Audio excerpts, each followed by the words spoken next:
Moped idarə edənlərin nəzərinə artıq yeni qaydalar qüvvəyə minib. Bu üzdən ehtiyatlı olun. Bilirəm ki, moped idarə edənlər kifayət qədərdir. Əsasən də kuryer xidməti olaraq. Ona görə də bu videonu bəyənib paylaşın ki, daha çox insan bundan xəbərdar olsun. Çünki artıq moped idarə etmək üçün sürücülük vəsiqəsi tələb olunur və bu nəqliyyat vasitələri dövlət qeydiyyatına alınaraq uçota götürüləcək. Qanuna əsasən moped kiçik elektrik nəqliyyat vasitələri istisna olmaqla elektrik mühərriki olan və ya iş həcmi 50 kub santimetrdən çox olmayan mühərriklə hərəkətə gətirilən maksimum konstruksiya sürəti saatda 50 kilometrdən yüksək olmayan 2 və ya 3 təkərli nəqliyyat vasitəsi hesab olunur.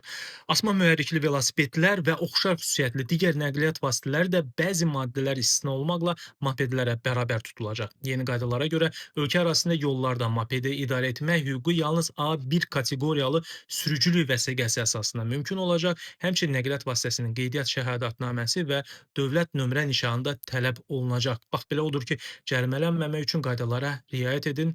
Səhifəmə də abunə olun ki, maraqlı məlumatlı qaçırmayasınız. Əsası odur, özünüzdən muğayət olun.